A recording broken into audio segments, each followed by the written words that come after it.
Bonjour et bienvenue à la présentation de Concilio Macchi-Sully sur la protection des trains qui fait partie de notre série sur la protection et l'automatisation des trains. Ce cours est destiné aux ingénieurs, opérateurs, consultants et gestionnaires des transports et se compose d'une présentation sous forme de vidéo en ligne qui peut être vue à volonté.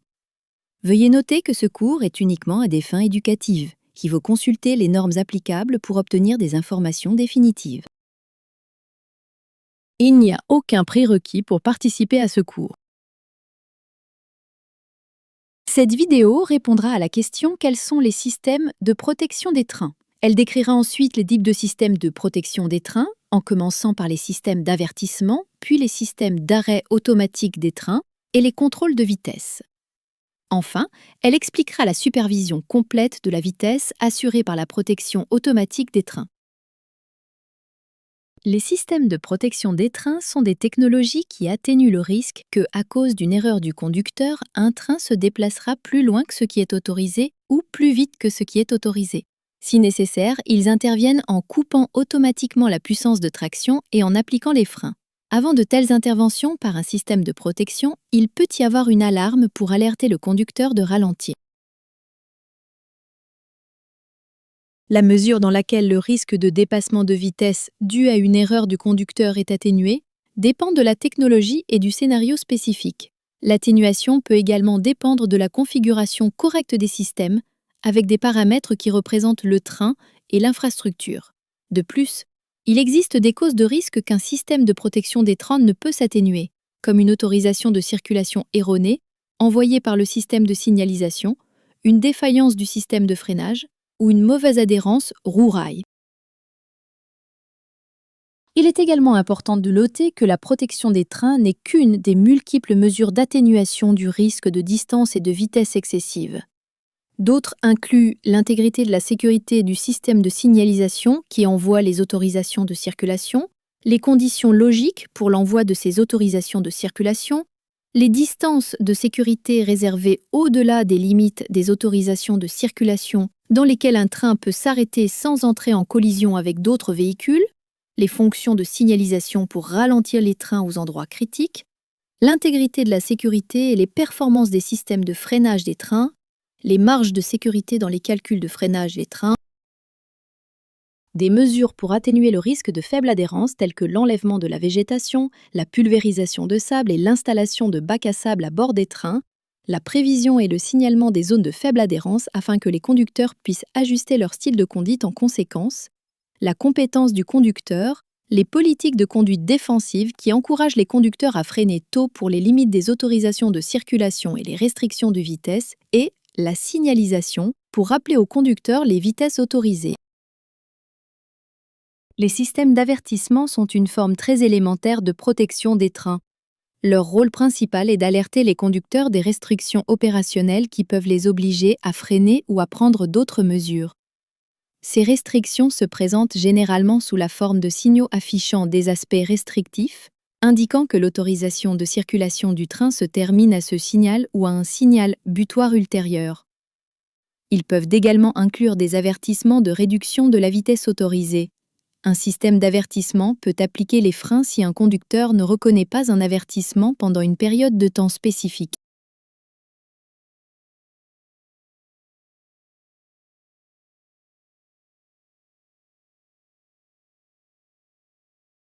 Un exemple de système d'alerte est le Automatic Warning System, AWS, utilisé sur les lignes ferroviaires principales au Royaume-Uni. L'AWS transmet ses avertissements au train par le biais de champs magnétiques. L'équipement AWS au sol est au minimum constitué d'un aimant permanent. Si un train détecte uniquement le champ transmis par cet aimant permanent, un message d'avertissement s'affiche en cabine de conduite et un klaxon retentit. Le conducteur doit en accuser réception pour éviter une intervention sur les freins. L'aimant permanent peut être suivi d'un électroaimant de polarité opposée, qui, lorsqu'il est excité, indique que le signal suivant affiche un aspect de marche libre. Une sonnerie retentit en cabine de conduite et toute indication d'avertissement précédente est supprimée. Le conducteur n'a pas besoin d'accuser réception de la sonnerie. Des systèmes d'alerte français Crocodile fonctionnent de manière similaire mais communiquent via une tension électrique plutôt que des champs magnétiques. Une barre métallique placée entre les rails est alimentée par une tension spécifique par rapport aux rails pour indiquer si le signal suivant présente un aspect restrictif ou non. Les trains qui passent mesurent la tension entre cette barre et les rails à l'aide d'une brosse métallique placée sous ceux-ci. Le système allemand Induci et le système espagnol ASFA obtiennent des fonctionnalités similaires en utilisant des circuits de résonance. Les trains qui passent émettent un rayonnement électromagnétique à des fréquences spécifiques, ce qui provoque la résonance des circuits accordés aux équipements de voie. Ces circuits accordés sont constitués d'inducteurs, de condensateurs et de résistances permutables en fonction de l'aspect du signal. La résonance à des fréquences spécifiques est détectée par les équipements à bord. Un autre moyen de communication avec les trains est les circuits de voie codés comme ceux utilisés par le système irlandais Continuous Automatic Warning System.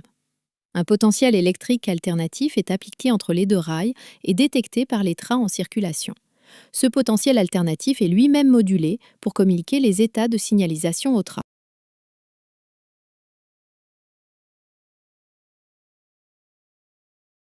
Alors que les systèmes d'avertissement avertissent les conducteurs qu'ils approchent les limites des autorisations de circulation, les systèmes d'arrêt automatique des trains interviennent en appliquant les freins et en coupant la traction s'ils la franchissent.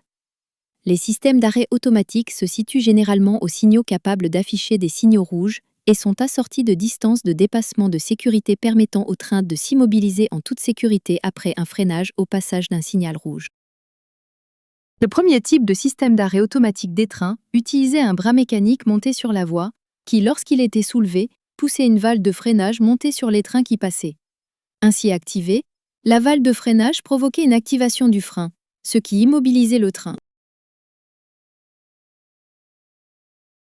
La même fonctionnalité peut également être obtenue électroniquement, par exemple par les circuits résonants Indusi et ASFA pour les fréquences correspondant aux aspects d'arrêt.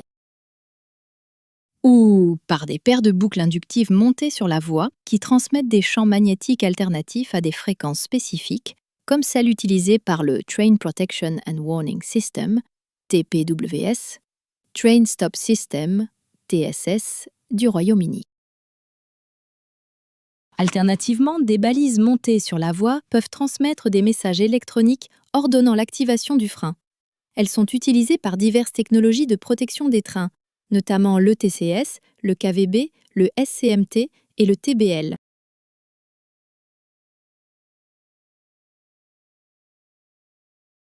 Alors que les systèmes d'arrêt automatique des trains, lorsqu'ils sont actifs, déclenchent systématiquement une intervention de freinage, les contrôles de vitesse ne déclenchent un freinage que si un train ne roule au-dessus d'une vitesse spécifique. Par exemple, l'Over Speed Sensor System, OSS, du TPWS britannique assure la fonctionnalité de contrôle de vitesse grâce à des paires de boucles inductives montées sur la voie qui transmettent des champs magnétiques alternatifs de fréquences spécifiques différentes de celles des boucles TSS. Les boucles OSS sont séparées par une distance configurable. La première boucle OSS dans le sens de la marche est appelée boucle d'armement. Lorsqu'elle est activée, elle déclenche un minuteur à bord des trains qui passent. Si le train lit la deuxième boucle, la boucle de déclenchement, avant l'expiration du minuteur, les freins sont appliqués. La vitesse d'intervention d'un OSS dépend donc à la fois de la distance entre les boucles et de la durée de la minuteur. Il peut varier selon le type de train. Les contrôles de vitesse peuvent être utilisés pour compléter les systèmes d'arrêt automatique des trains. Une limitation des systèmes d'arrêt automatique des trains est que les trains circulant au-delà d'une certaine vitesse peuvent ne pas s'immobiliser dans la distance de sécurité après une intervention de freinage. Un contrôle de vitesse réglé à cette vitesse avant le système d'arrêt automatique des trains peut réduire considérablement la probabilité que de tels trains atteignent l'arrêt automatique en intervenant plus tôt sur le frein. Les systèmes d'arrêt automatique des trains peuvent même être configurés pour fonctionner comme des contrôles de vitesse. Pour ce faire, ils restent actifs jusqu'à ce qu'un train soit détecté sur une section de voie en approche pendant une durée spécifique. Si le train franchit la section de voie en moins de ce temps, indiquant une vitesse supérieure, l'arrêt automatique applique les freins.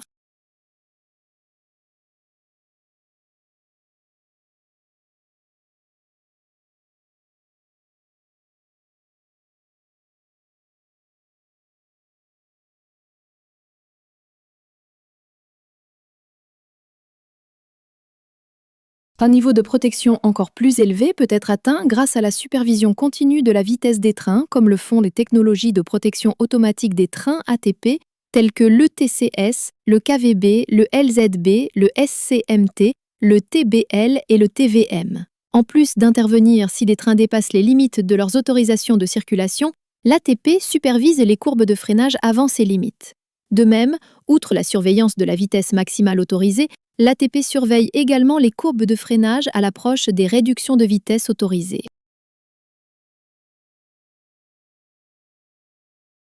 Beaucoup de technologies ATP utilisent une transmission intermittente dans laquelle les informations ATP ne sont transmises qu'à des endroits spécifiques, généralement au moyen de balises montées sur la voie qui transmettent uniquement des informations au train qui les traverse. Une limitation des technologies ATP intermittentes est qu'elles peuvent être trop restrictives lorsqu'un signal passe à un aspect moins restrictif. Un conducteur peut voir le nouvel aspect, mais être incapable d'accélérer jusqu'à ce que l'ATP ait reçu des informations mises à jour d'une balise associée au signal.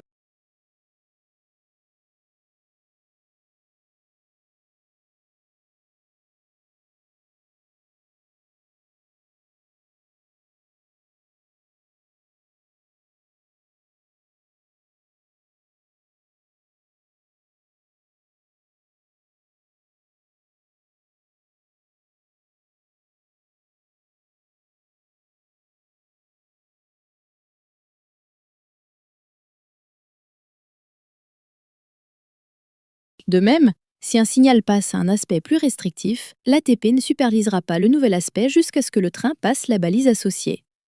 Avant cela, on compte sur le conducteur pour voir et réagir à l'aspect.